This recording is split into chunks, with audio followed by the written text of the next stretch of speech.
Hi guys, welcome back to my channel. My name is Judy if you didn't already know. If you're new here and you end up liking this video, hit that like button, and if you want to see more, hit that subscribe button. So the last video I posted for you guys was a day in the life as a travel nurse while I was on my travel assignment away from home for 6 weeks. After seeing the kind of responses and comments I was getting on that video, I decided to make a full video on travel nursing in Canada, specifically how to start travel nursing here in Canada. Also, I'm speaking from the perspective as a registered nurse here in Canada. I do work in emergency. I recently just finished my emergency specialty. Here, I actually got my diploma today, so let me show you. It does say my full name, but I'll just show you the bottom. Emergency nursing specialty with distinction, girl. Anyways, congrats to me. I just got this in the mail today. I just wanted to show y'all. So I have my notes pulled up on my phone and we're ready. Let's get into it.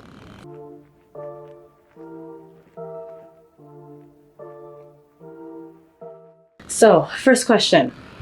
What is a travel nurse? A travel nurse is obviously a nurse, but this kind of nurse has been contracted for a specific amount of time where they oftentimes move away from their home to work at a different site.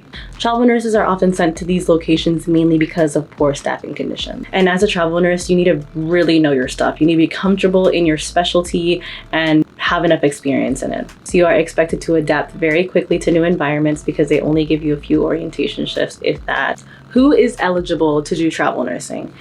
Any nurse. So that includes your LPNs, registered nurses, nurse practitioners as well. Honestly, everywhere in Canada is in need of anybody with a nursing credential. So if you have one, you already got that part done. What makes travel nursing a good option? The first one is obviously pay, the money, the cash, the dollars.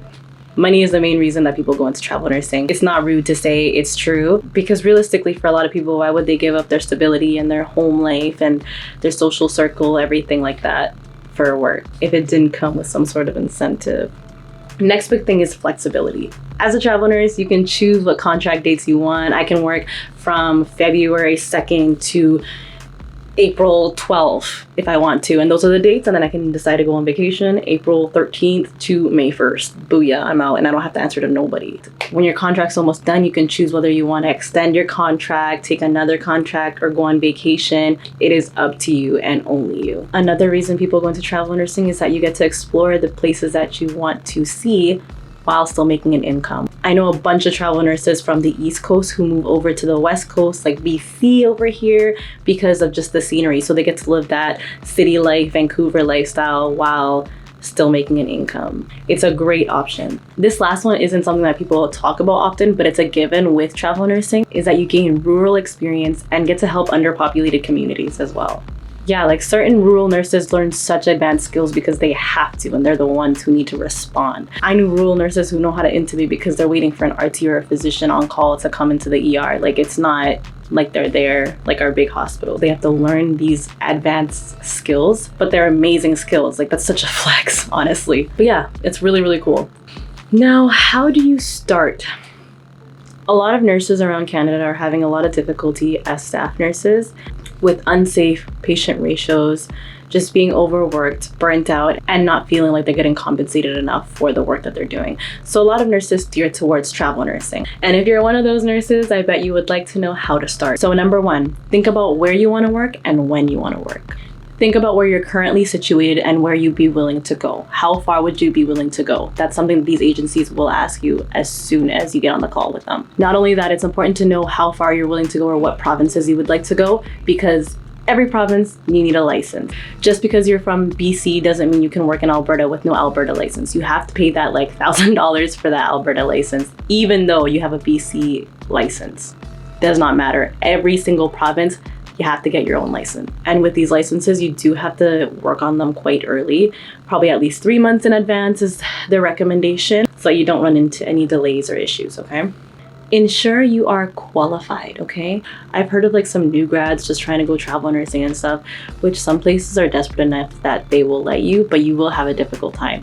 So it is recommended, and most agencies require you to have at least 1 year of experience in your specialty that you're applying for. Along with that, for the new grads especially, you do have to have passed the NCLEX as well. The NCLEX, the big exam, the big boy, the one I made a video on a long time ago. Go check it out if you're studying for the NCLEX. If not, disregard or watch it just for fun. to recap on that tragic time of our lives. But yeah, you cannot have the temporary license that they gave you for like a year while you're studying for the NCLEX. No. You have to have passed the NCLEX and have a proper license. Also, it's time to decide whether you want to be an employee or an independent contractor, also / incorporated. I decided to go down the independent contractor route. I'm not actually incorporated just yet. I just kind of want to see how it goes, feel it out. But yeah, you do want to decide, because some companies only take employees, other ones only take incorporated, others take both, and the rate does change drastically between the two. So that is your decision to make. Do some research on that. If you want, I can try and get some information for you guys and make a video on that as well. Let me know. Another thing, you do have to be mentally prepared and be very flexible. You as a travel nurse get the short end of the stick, unfortunately. You'll often work the shifts that are short staffed, obviously, because you are helping with staffing, which is often night shifts, holidays, weekends, stuff like that. And any dates that you put, let's say February 1st to March 1st, you need to understand, unless it's written in your contract somewhere, you need to understand that you are expected to be available for any single shift within that month period, okay? The shortest contracts I have seen is like a week, and they can go up to 12 months. So you as a travel nurse need to be comfortable with going away from home and sticking to that schedule and being flexible for that site. You need to be able to travel. Make sure you have ID or a passport. Make sure you got one of those and it's up to date, not expired. Something I wish somebody would have told me to prepare before travel nursing was to have a good amount of savings stacked up. Some agencies might make you buy your flight or purchase your license and you won't get a reimbursement for a while. So you can't be expecting that money anytime soon. And if you've gone down the independent contractor / incorporated route, you often won't see your money start coming in at least like 3 or 4 weeks into your contract. You need extra money to buy food, gas, other expenses, cleaning supplies, stuff like that. So just have a little bit of savings, don't just go broke and think you're just gonna make so much money and just live off of that money that you're making. You're probably not gonna get that money for a little bit. So actually, I'm pretty sure most agencies that even have employees, there's like a 30-day grace period where you sometimes don't even get paid in your contract. So you need to plan ahead, make sure you have enough money so you don't go starving, okay? Make sure you have insurance for your practice that covers you in case anything goes wrong during your travels, okay?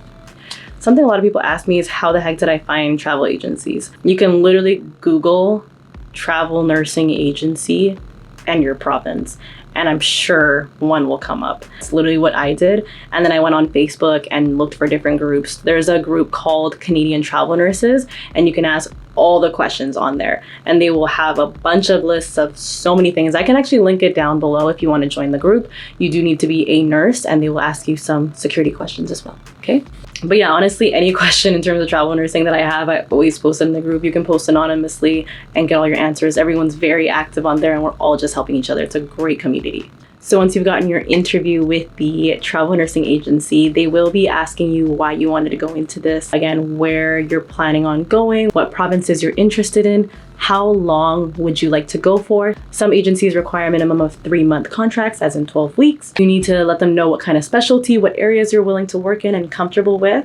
They will go into pay for that kind of specialty and that location. They all vary depending on where you're gonna go. They will ask you for 2 to 3 references.